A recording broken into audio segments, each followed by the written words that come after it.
Hi all, welcome to Manorama Horizon YouTube classes. ഇന്ന് നമ്മൾ cover ചെയ്യുന്ന ചാപ്റ്റർ ആണ് ഫോഴ്സ്, പുഷ് ആൻഡ് പുൾ. ഇത് നമുക്ക് ഭയങ്കര കൺഫ്യൂസിങ് ആയിട്ടുള്ളൊരു നെയിംസ് ആണ് അല്ലേ. ഇപ്പം നമ്മൾ മിക്കവാറും ഇത് കണ്ടിരിക്കുക, നമ്മൾ ഏതെങ്കിലും ഒരു റെസ്റ്റോറൻറ്റിലോ അല്ലെ ഏതെങ്കിലും ഒരു ഷോപ്പിലേക്കൊക്കെ ചെല്ലുമ്പോൾ അവിടുത്തെ ഡോറിൽ എഴുതി വെച്ചിട്ടുണ്ടാവും അല്ലേ, പുഷ് ഓർ പുൾ എന്ന്. അപ്പം ഇത് അങ്ങോട്ട് ഈ ഡോർ അങ്ങോട്ട് തള്ളിയാലാണോ തുറക്കുന്നത്, അത് ഇങ്ങോട്ട് വലിച്ചാലാണോ തുറക്കുന്നത്, അങ്ങനത്തെ കൺഫ്യൂസിങ് സിറ്റുവേഷൻസ് ഒക്കെ നമുക്ക് എല്ലാവർക്കും ഉണ്ടായിട്ടുണ്ടാവും. സോ ഫോഴ്സിന് നമുക്ക് ബേസിക്കലി ഒരു പുഷ് ഓർ പുൾ എന്ന് സിമ്പിൾ ആയിട്ട് പറയാൻ പറ്റും. അതായത് ഇപ്പോൾ പുഷിൻ്റെ കേസിലാണ് we are applying force to, ഇപ്പം ഒരു ഡോർ പുഷ് ചെയ്ത് തുറക്കാന്ന് പറയുമ്പോൾ നമ്മളൊരു ഫോഴ്സ് അപ്ലൈ ചെയ്ത് നമ്മൾ ഡോർ തുറക്കുന്നു. പുള്ളിയാണെങ്കിലും again we are applying a force to open the door by pulling it. Okay, so let us list some situations where push and pull are applied. So നമ്മൾ push and പുള്ളിന് കുറച്ച് examples പിക്ക് ചെയ്യാൻ പോവാണ്. So പുഷിന് example ആയിട്ട് പറയാം, നിങ്ങൾക്ക് എന്താണ് ആദ്യം മനസ്സിലേക്ക് വരിക? പുഷിങ് കാർ നമുക്കൊരു എക്സാമ്പിൾ പറയാം അല്ലേ. നമ്മളെല്ലാവരും കണ്ടിട്ടുള്ളതാണ് അല്ലേ, ബ്രേക്ക് ഡൗൺ ഒക്കെ കിടക്കുന്ന കാറൊക്കെ നമ്മൾ പുഷ് ചെയ്ത് നിൽക്കുന്നവരാണ്. ഇനി വേറെ എക്സാമ്പിൾ പറയാം, പുഷിങ് എ ടേബിൾ.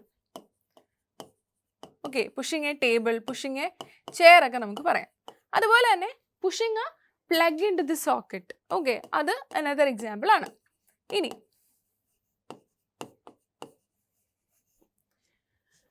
പുള്ളിന് എക്സാമ്പിൾ ആണെങ്കിലോ, പുള്ളിന് ഒരു സിമ്പിൾ എക്സാമ്പിൾ ആണ്. എന്ത്? നമ്മൾ റോപ്പ് വെച്ചിട്ട് drawing water from a well അല്ലേ. So that is an example for pulling. Pulley അല്ലേ, പുള്ളി വെച്ചിട്ട് നമ്മൾ to draw water from the well, draw water from well. അത് പുള്ളിനൊരു എക്സാമ്പിൾ ആണ്. ഇനി അതുപോലെ പുള്ളിന് മറ്റൊരു എക്സാമ്പിൾ ആണ് പുള്ളിങ് ചെയർ അണ്ടർ ടേബിൾ അല്ലെ. ടേബിളിൻ്റെ അടിയിൽ നമ്മളൊരു ചെയർ പുള്ളി ചെയ്യുവാണെങ്കിൽ നമുക്ക് അതൊരു എക്സാമ്പിൾ ആയിട്ട് പറയാം, പുള്ളിങ് ചെയർ പറയാം. പിന്നെ മറ്റൊരു എക്സാമ്പിൾ ആണ് പുള്ളിങ് റബ്ബർ ബാൻഡ് അല്ലേ. റബ്ബർ ബാൻഡ് ഒക്കെ സ്ട്രെച്ച് ചെയ്യാൻ വേണ്ടി നമ്മൾ എന്താ ചെയ്യുന്നത്? പുള്ളിയാണ് ചെയ്യുന്നത് അല്ലേ. അല്ലെങ്കിൽ പുള്ളിങ് സ്ട്രിങ്, അതൊക്കെ നമുക്ക് പുള്ളിങ്ങിന് എക്സാമ്പിൾ ആയിട്ട് പറയാം. സോ ഇപ്പോൾ നമ്മൾ എന്താ ചെയ്തത്? We have listed some situations of push and pull. ഇപ്പോൾ ഫോഴ്സ് നമുക്ക് സിമ്പിൾ ആയിട്ടൊരു പുഷ് ആൻഡ് പുൾ എന്ന് പറയാം. പക്ഷേ ഫോഴ്സിന് പറയുന്നത് ജസ്റ്റ് പുഷ് ആൻഡ് പുള്ളിലേക്ക് കൺഫൈൻ ചെയ്ത് പോവാണോ? അത് മാത്രമാണോ force? So let's look into it. So ഇവിടെ ഞാൻ കുറച്ച് സിറ്റുവേഷൻസ്, കുറച്ച് ആക്ടിവിറ്റീസ് കാണിച്ചു തരാം. ഇവിടെ നമ്മൾ പറയാൻ പോവാണ് ഒരു ഫോഴ്സ് അപ്ലൈ ചെയ്യുന്നത് കൊണ്ട് എന്ത് മാറ്റമാണ് അവിടെ സംഭവിച്ചതെന്ന് നമുക്ക് നോക്കാം. ഇപ്പോൾ ഈ ഫിഗർ നോക്കി, ഇവിടെ ഒരു ബോയ് ഉണ്ട്, ആ കുട്ടി ഒരു ബോൾ എടുത്ത് തട്ടുവാണ്. So he has applied some force on that ball. ഇപ്പം എന്താ സംഭവിച്ചത്? റെസ്റ്റിലിരുന്ന ആ ബോൾ ഇപ്പം മോഷനിലായി അല്ലേ. ഓൾറെഡി എവിടെയോ ഇരുന്ന ഒരു ബോളായിരുന്നു, ആ കൊച്ചൊരു തട്ട് കൊടുത്തപ്പോഴത്തേക്കും ആ ബോൾ അങ്ങ് പോയി അല്ലെ, ആ ബോൾ മോഷനിലായി. ഇനി അതുപോലെ തന്നെ മറ്റൊരു എക്സാമ്പിൾ നോക്കിയേ, ഇവിടെ ഒരു കുട്ടിയുണ്ട്, ആ കുട്ടി ഒരു വാളിൽ പുഷ് ചെയ്യുവാണ്, ഒരു വാൾ പുഷ് ചെയ്യുവാണ്. സോ ഇവൻച്വലി അവിടെ വാളിന് മൂവ്മെൻ്റ് ഒന്നും നടക്കുന്നില്ല. Again he is applying some force to move that wall അല്ലേ. ദെൻ നമുക്ക് അതിനകത്തൊരു എക്സാമ്പിൾ പറയാം, ഇവിടെ ഒരു ട്രോളി ഈ കുട്ടി പുള്ള് ചെയ്യുന്നുണ്ട് അല്ലേ. സോ അവിടെ റെസ്റ്റിലിരുന്ന ഒരു ട്രോളി ആണെങ്കിൽ അതിപ്പം മോഷനിലായിട്ടുണ്ട്.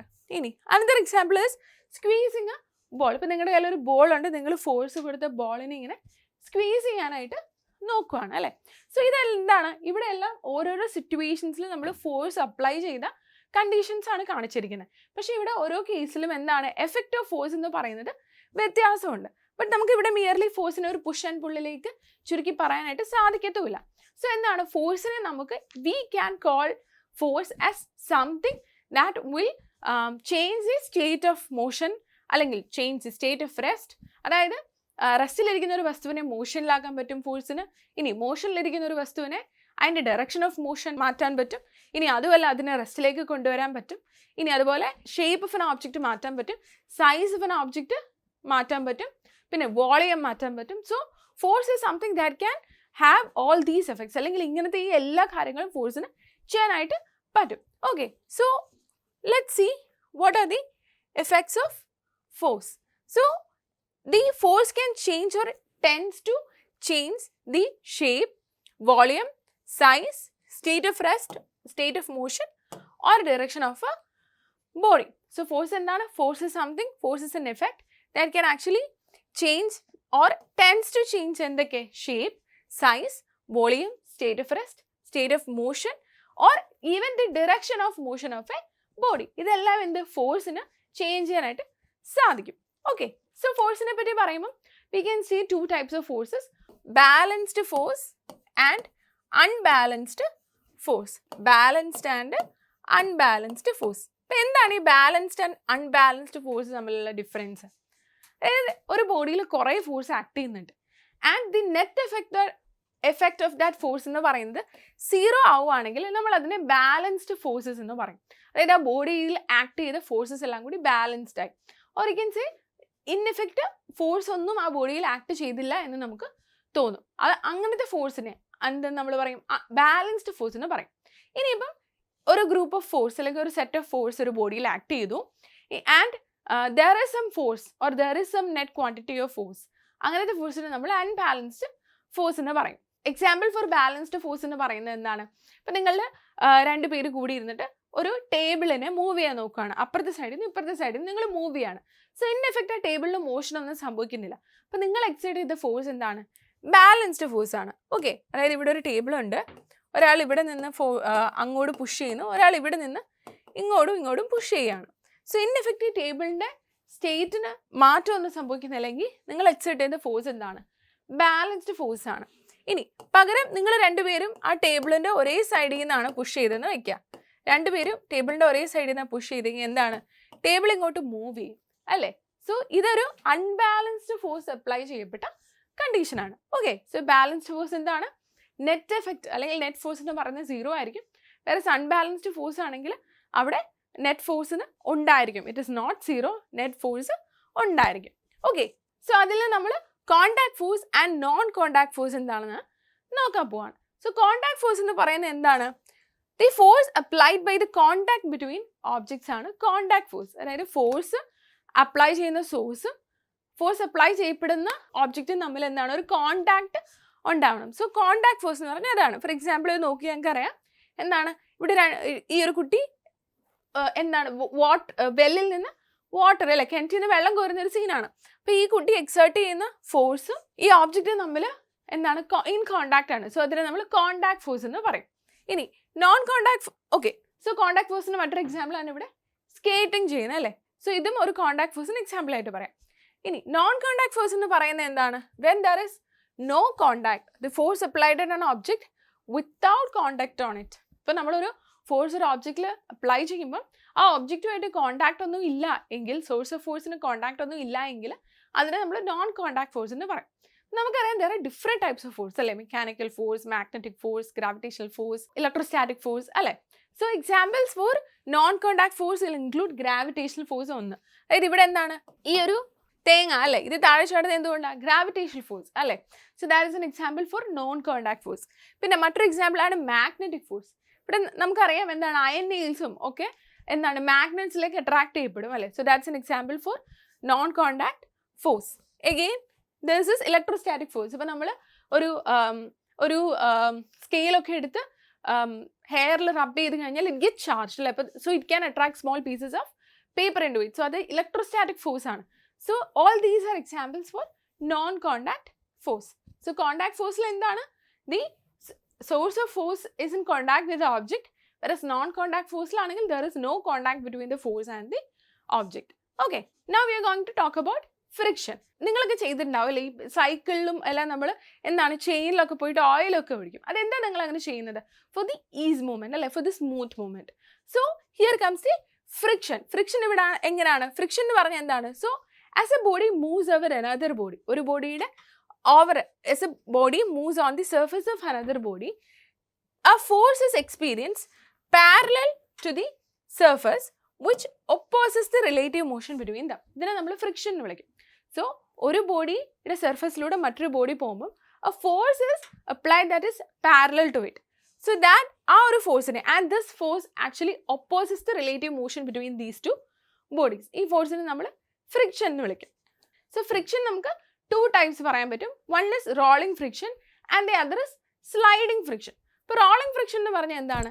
When one body rolls over the surface of the other body. ഇപ്പോൾ ഫ്രിക്ഷൻ എപ്പോൾ ആക്ട് ചെയ്യുന്നത്? when one body moves over the surface of another body അല്ലേ? So that movement ഒരു റോളിംഗ് മോഷൻ ആണെങ്കിൽ അവിടെ ആക്ട് ചെയ്യുന്ന ഫ്രിക്ഷനെ നമ്മൾ റോളിംഗ് ഫ്രിക്ഷൻ എന്ന് പറയും. ഇനി ഒരു body slides over another body ആണെങ്കിൽ എന്താണ്, അവിടെ സ്ലൈഡിങ് ഫ്രിക്ഷൻ ആണ് ആക്ട് ചെയ്യുന്നത്. സോ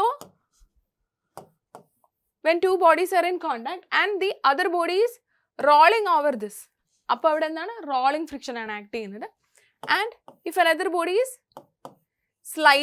സ്ലൈഡാ ചെയ്യുന്നെങ്കിൽ എന്താണ്, sliding over, when one body slides over another body, അവിടെ ആക്ട് ചെയ്യുന്ന ഫ്രിക്ഷൻ ആണ് sliding friction.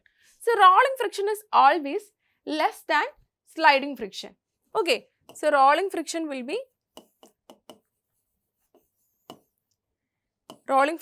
be less than sliding friction. അതുകൊണ്ട് തന്നെയാണ് എൻ്റെ എക്സാമ്പിൾ ആയിട്ട് നമുക്ക് പറയാൻ പറ്റും, അല്ലെങ്കിൽ ഇതിൻ്റെ ഒരു അഡ്വാൻറ്റേജ് എന്ന് പറയുന്നതാണ് നമ്മൾ വീൽസ് ഒക്കെ ആഡ് ചെയ്യുന്നത് അല്ലേ. ഇപ്പം ഹെവി വെയ്റ്റ്സ് ഒക്കെ ട്രാൻസ്പോർട്ട് ചെയ്യാൻ വേണ്ടിയിട്ട്, അല്ലെങ്കിൽ ഇപ്പം നിങ്ങൾക്കറിയാം വലിയ ബാഗ്സ് ഒക്കെ, ഒത്തിരി ലഗേജ് ഒക്കെ നിങ്ങൾ പാക്ക് ചെയ്ത് വലിയ ബാഗ്സ് ഒക്കെ ആണെങ്കിൽ നമ്മൾ usually prefer wheels under it അല്ലേ. So that the transportation is easy because rolling friction is less than sliding friction. So far നമ്മൾ ഫ്രിക്ഷനെ പറ്റി പറഞ്ഞു. So friction has its uses as well as disadvantages. Okay, so ഫ്രിക്ഷനെ നമുക്കൊരു necessary evil എന്ന് പറയാൻ പറ്റും because friction has advantages as well as disadvantages. ഇപ്പം ഫ്രിക്ഷൻ്റെ കുറച്ച് അഡ്വാൻറ്റേജസ് നമ്മൾ പിക്കുവാണ്. So one of the advantage of friction is എന്താണ്, മാച്ച് സ്റ്റിക്ക് നമ്മൾ കത്തിക്കുന്നത്. Okay, so that is N advantage of friction. Then we have another advantage, we are able to walk, we are able to hold something. അല്ലെങ്കിൽ നിങ്ങൾ toys ഒക്കെ ഇട്ട് കളിക്കുമ്പം after some time we know that the toy will come to rest. അതൊക്കെ എന്താണ്, ഫ്രിക്ഷൻ്റെ അഡ്വാൻറ്റേജസിൽ പെടുന്നതാണ്. ഇനി friction has many disadvantages also. ഇപ്പോൾ ഫ്രിക്ഷൻ്റെ ഡിസഡ്വാൻറ്റേജസ് എന്ന് പറയുന്നത് എന്താണ്, it leads to wear and tear of machines. So ഫ്രിക്ഷൻ്റെ ഡിസഡ്വാൻറ്റേജിൽ it leads to wear and tear of machines. പിന്നെ മറ്റൊരു ഡിസഡ്വാൻറ്റേജ് ആണ് the wearing out of tyres. Okay, അതായത് ടയേഴ്സ് ഒക്കെ കുറച്ച് നാൾ ഉപയോഗിച്ച് കഴിയുമ്പോഴത്തേക്കും തേഞ്ഞു പോവും അല്ലേ. അതൊക്കെ എന്തുകൊണ്ടാണ്, because of the friction. And മറ്റൊന്നാണ് the wearing out of soles of shoes തേഞ്ഞു പോകുന്നതും ഒക്കെ എന്താണ്, these are the disadvantages of friction. So friction has both advantages as well as disadvantages. So അതുകൊണ്ടാണ് നമ്മൾ ഫ്രിക്ഷനെ ഒരു നെസസറി ഇവൾ എന്ന് പറയുന്നത്. സോ നമ്മൾ ഫ്രിക്ഷനെ പറ്റി ഡിസ്കസ് ചെയ്തു. Now we are going to see how we can reduce friction. Okay, അപ്പോൾ നമ്മൾ കണ്ടിട്ടാവും ഇപ്പം ഫിഷസ് ഒക്കെ ഈ ഒരു പെർട്ടിക്കുലർ ഷേപ്പ് ഉണ്ടാവും. Then boats are having particular shape. So ഈ ഷേപ്പിൽ നമ്മൾ എന്താണ്, സ്ട്രീം ലൈനിങ് അല്ലെങ്കിൽ സ്ട്രീം ലൈൻ ഷേപ്പ് എന്ന് പറയും അല്ലേ. So these are the shapes that are use to reduce friction. Friction കുറയ്ക്കാൻ വേണ്ടിയിട്ട് ഒരു കൊടുത്തിരിക്കുന്ന ഷേപ്പ് അല്ലെങ്കിൽ അങ്ങനത്തെ ആ ഒരു പ്രോസസ്സിനെയാണ് നമ്മൾ സ്ട്രീം ലൈനിങ് എന്ന് പറയുന്നത്. So if the bodies are having that particular shape എന്താണ്, it will help them to overcome friction or it will help them to reduce friction. ഇനി അതുപോലെ തന്നെ ഫ്രിക്ഷൻ കുറയ്ക്കാൻ വേണ്ടിയുള്ള മറ്റൊരു ടെക്നിക്കാണ് using of lubricants. Okay, so lubricants can be oil, grease, അങ്ങനെ എന്തെങ്കിലുമൊക്കെ ആയിരിക്കും. So these things are used in order to reduce friction. Okay, ഇപ്പോൾ നമ്മൾ മെഷീൻസിലൊക്കെ ഓയിലും ഗ്രീസും ഒക്കെ അപ്ലൈ ചെയ്യും for the easy functioning of those things. അപ്പോൾ അവിടെ ഫ്രിക്ഷൻ റെഡ്യൂസ് ചെയ്ത് it leads to easy functioning of the. So now we move to thrust and pressure. So thrust എന്താണ്, thrust is a normal force, total normal force acting on a surface ആണ്. So thrust is a perpendicular force അല്ലെങ്കിൽ normal force ആണ്. So thrust per unit ഏരിയനെ നമ്മൾ pressure എന്ന് പറയും. Okay, so SI unit of pressure is newton per metre square. പ്രഷറിൻ്റെ SI unit എന്താണ്, it is newton per metre square, അല്ലെങ്കിൽ ഇതിനെ നമുക്ക് പാസ്കൽ എന്ന് വിളിക്കാം. So that is the SI unit of pressure. അപ്പം നമുക്കിവിടെ കാണാൻ പറ്റും പ്രഷറും ഏരിയയും തമ്മിലുള്ള റിലേഷൻ എന്ന് പറയുന്നത് എന്താണ്, ഒരു ഇൻവേഴ്സ്ലി പ്രൊപ്പോർഷണൽ റിലേഷൻ ആണ് അല്ലേ. So pressure is thrust per unit area, അതായത് പ്രഷറും ഏരിയയും തമ്മിൽ ഇൻവേഴ്സ് പ്രൊപ്പോർഷണാലിറ്റി ആണ്. വിച്ച് മീൻസ് ഏരിയ കുറഞ്ഞാൽ പ്രഷർ കൂടും, പ്രഷർ കുറഞ്ഞാൽ ഏരിയ കൂടിയാൽ പ്രഷർ കുറയും അല്ലേ. സോ ഈ ഒരു സിറ്റുവേഷൻ നമുക്ക് പറയുവാണെങ്കിൽ ഫോർ എക്സാമ്പിൾ നൈഫ്സിനൊക്കെ ഷാർപ്പ് എഡ്ജസ് വെക്കുന്നത് നമ്മൾ കണ്ടിട്ടുണ്ട് അല്ലേ. സോ അവിടെ എന്താണ്, ഏരിയ ഓഫ് കോൺടാക്ട് ആക്ച്വലി കുറയാണ്, which means the pressure will increase. Okay, അതുപോലെ തന്നെ നമ്മൾ ട്രക്സിനൊക്കെ ബ്രോഡ് വീൽസ് ടയേഴ്സ് കൊടുക്കുന്നത് കണ്ടിട്ടുണ്ട്. അതെന്തുകൊണ്ടാണ്, അവിടെ ഏരിയ ഓഫ് കോൺടാക്ട് കൂടുവാണ്. So even though the force is large, area of കോൺടാക്റ്റും ലാർജ് ആണ്. സോ ദാറ്റ് ദി പ്രഷർ എന്ന് പറയുന്നത് കുറയും. So pressure exerted will be less. ഇനി സോളിഡ്സ് മാത്രമല്ല പ്രഷർ എക്സേർട്ട് ചെയ്യുന്നത്, liquids also exert pressure. Okay, So coming to liquid pressure, the thrust acting per unit area by liquidനെയാണ് നമ്മൾ liquid pressure എന്ന് പറയുന്നത്. എന്താണ് thrust acting per unit area by liquids നെ നമ്മൾ liquid pressure എന്ന് പറയും. And the liquids will exert pressure on all the sides of the container in which they are contained. Okay, ഇപ്പോൾ നമ്മൾ liquids ഒരു കണ്ടെയ്നറിൽ എടുത്തേക്കുവാണെങ്കിൽ they exert this pressure on all sides of it equally. Okay, ഇനി liquid pressure നമുക്ക് define ചെയ്യാൻ പറ്റും P is equal to HdG എന്ന്. അതായത് if the liquid is taken to a height h, അല്ലെങ്കിൽ h is the height of the liquid column, d density of liquid and g acceleration due to gravity ആണെങ്കിൽ we can define liquid pressure as HdG. Okay, h എന്താണ്? h is the height of the liquid column, d is the density of the liquid and g is the acceleration due to gravity. So just like this, atmosphere also exerts pressure, that is atmospheric pressure. So the density of atmospheric air near the surface is greater, that is it decreases as we go up. അതായത് Earth's atmosphere density എന്താണ്? It decreases as we go up. Therefore atmospheric pressure also decreases as we go up. So the weight of air column over unit area of the Earth's surface നമ്മൾ atmospheric pressure എന്ന് പറയും. So the weight of this air column over unit area, that is same as thrust per unit area. അല്ലെ, weight of the air column over the unit area of Earth's surface നമ്മൾ atmospheric pressure എന്ന് പറയും. ഇനി atmospheric pressure measure ചെയ്യാൻ വേണ്ടി നമ്മൾ ഉപയോഗിക്കുന്ന instrument ആണ് barometer. For that we can say that the weight of air column over unit area എന്താണ്? atmospheric pressure ആണ് അല്ലേ. So on the Earth surface നെ നമുക്ക് 1 atmospheric pressure എന്ന് പറയാം. So the if the weight of the air column over unit area on the Earth's atmosphere നെ നമുക്ക് 1 atmospheric pressure എന്ന് പറയാം. ഇനി this is equivalent to the weight of mercury column of height 0.76 meter and unit area of 1 meter square. അതായത് 1 atmospheric pressure നെ നമുക്ക് എന്തിനോട് equate ചെയ്യാം? weight of mercury column whose height is 0.76 and unit of and the area is 1 meter square. അല്ലെങ്കിൽ unit area ഉള്ള ഒരു mercury column of height 0.76 നോട് നമുക്ക് 1 atmospheric pressure നെ പറയാൻ പറ്റും. Okay, so the instrument, this standard atmospheric pressure, this is the standard atmospheric pressure and its SI unit, its unit is bar. atmospheric pressure നെ നമ്മൾ പറയുന്നത് bar എന്ന unit വെച്ചിട്ടാണ്. and the instrument to measure atmospheric pressure ആണ് എന്ത്? barometer. So the instrument used to measure atmospheric pressure is barometer. So now let's try to look at this problem. ഇതൊരു match the following ആണ്. So you can see that എന്തൊക്കെയുണ്ട്? ഇവിടെ atmospheric pressure ഉണ്ട്, lubricant ഉണ്ട്, coconut falling down, magnet.